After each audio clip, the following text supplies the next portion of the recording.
Well, business planning today are focusing much more on innovation, technology, managing disruption, and leading to large-scale transformation. And from the work that some of us at Mercer have done with the business, I'd just like to share the shift in the business mindset or thinking, how they work with HR today, and how they anticipate the shift in the future. Because whether your role is a head of HR or D&I or business partner or a C&B specialist, I mean we're looking at D&I HR, and this is the term that I'm going to use because D&I specialists are all HR people, and every HR person really should be a D&I specialist as well. So how prepared are we on this change, and what are the shift in the business mindset? So the insights I'm going to share, I would take 12 minutes, so it's going to be a little bit high level. And before I start, I need that clicker as well to move to the next slide. Thank you, Tina. So how does the business work with HR today in the three major areas of attracting, motivating, and retaining talents? So today, in terms of hiring, business units will work with HR, source candidates, from traditional channels such as search firms, digital channels, and so forth. And then maybe, a lot of HR will be involved in the screening and have some suggestions, but then off it goes to the business, and the business assess, make decisions, hire, and then back to HR. Okay, please, get on with the onboarding processes and the paperwork and all that.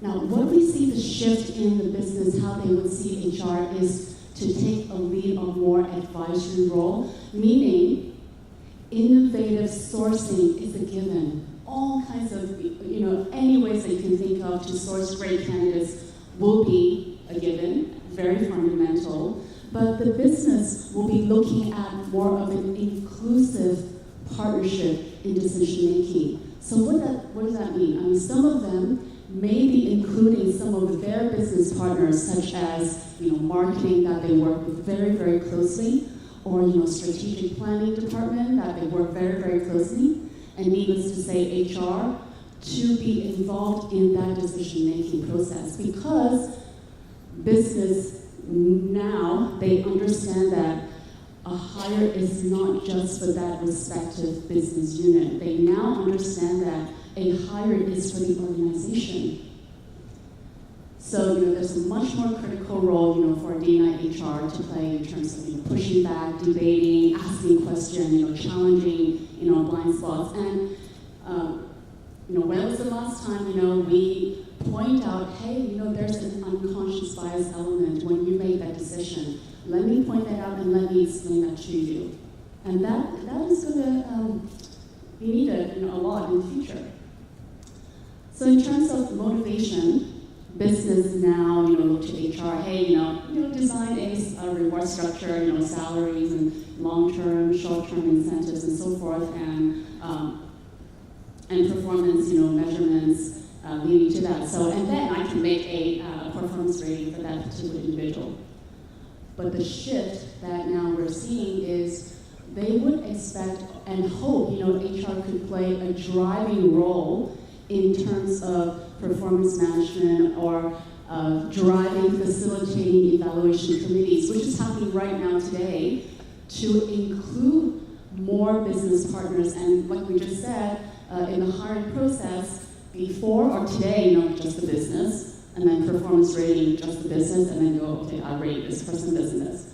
But they are looking to include, more other business partners in this discussion, debate, that, HR is going to lead to drive. Because, in a collaborative forum, this is where, there's a chance to push back, debate, point out blind spots, and influence, and sometimes reverse performance rating for specific individuals where the business would go, no, I think like this.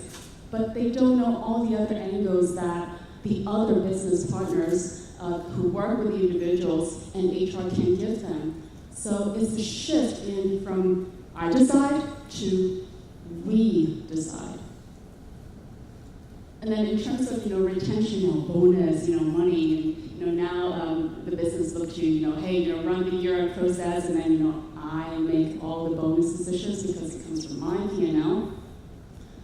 But because of the inclusion in decision making from hiring, because other business partners as well as HR, they were involved in that hiring decision, and then after the employee comes on board, they were also involved in the discussion of, well, how is that person doing, and what is the performance rating for that person, and now, what should you reward that person to a more inclusive role of advising, influence, and inputting that decision making.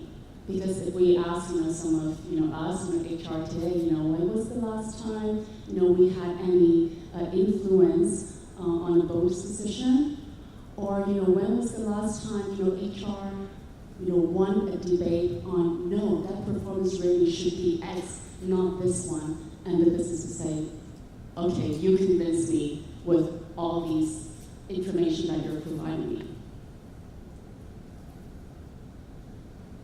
What HR is doing today, a lot of them would be done by technology in terms of the processing, the execution. So that leaves a lot of room and time and expectation from the business that now I need much more, and I know you can give me much more than just running a process. So how can we all prepare for that? Well, today we work with the business and we know the business well, in a nutshell, but in the future, the business will include D&I HR in their leadership teams, in their business decision-making process, and in business discussion, they may ask you, what do you think? What do you think we do this for our clients? As if you are part of running the business. Because that's going to happen. We know the key players in the business, we know who they are, but the business really would like all of us to know, hey, so which are the boutique firms, the millennial startups, they're taking away market share. So who are they? Who are the people behind that?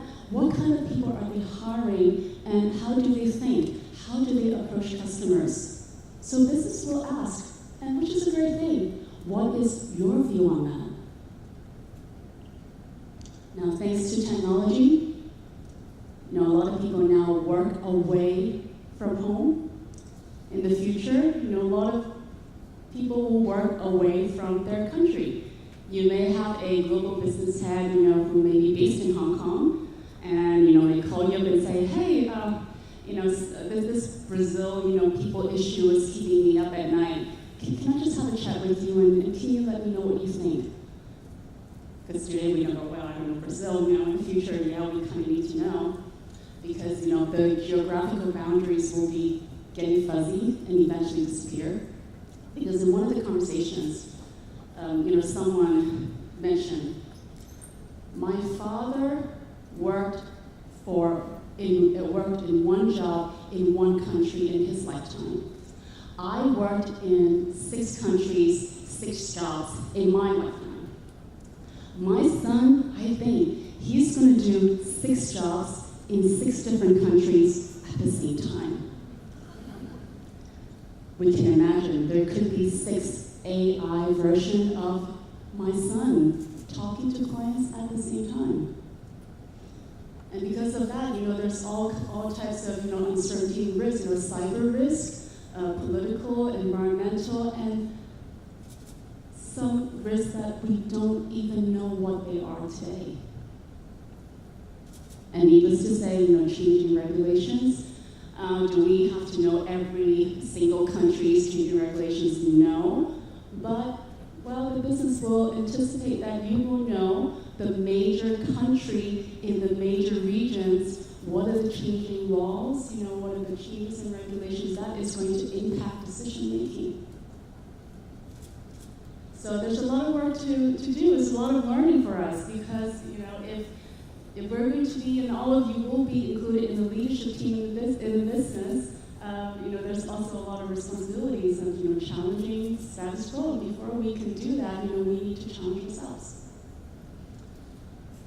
So there's a lot of opportunity to co-design a future workforce framework together with the business because of this shift in mindset. Because, from asking HR on operational requests to, hey, what do you think? What do you think of this decision? And let me know. Okay, I agree with you, I don't agree with you. To HR, just meeting business needs, to partnering with the business, actually being part of running the business. So how do we do that? Normally we would suggest a wheel, a strategic wheel, consisting of 4 steps. Now there will be countless of great ideas from everyone. But what we say is align them back to the company mission and core values. Because there's no right or wrong. And if you ask, the business units or business managers, what is the company mission and core values? Think of how many people can actually give you the right answer. The next is define, the workforce needs, skill set, supply and demand, and what's the gap. So that, we can help the business, design, strategies, that are practical and precise, and then drive the transformation, establishing transformation governance. And we're putting this in red because without a business plan, none of these stages would really work. And you can't really help maximize the business performance if they don't have a concrete business plans. And what we observed from our work is not all businesses have a concrete business plan. And for those businesses who have very precise, concrete, well-thought-out business plans, we see very few of them include the people element in there. If suddenly tomorrow there's like a downsizing, there's some crisis, a global crisis, and we ask the business, well, in your plan, do you have your list of who are the must keep, nice to keep, don't keep? Do you have them? Or, when there are pretty good times, business is going well, throughout the year, do you have that list, the must pay, nice to pay, don't pay? Because you're not going to get all the budget that you will need. Do you have that in your business plan? So in summary, we have 5 key success factors. Sorry, someone's flashing 0 minutes, so I'm just jumping over to 1 and 2. 1 is think business. Go back, think business. Because as part of the business, you're running the business, take HR completely away. Probably in the future, maybe there will be no more HR profession. We don't know. And think holistic, think of various scenarios that will impact the decision and impact the workforce.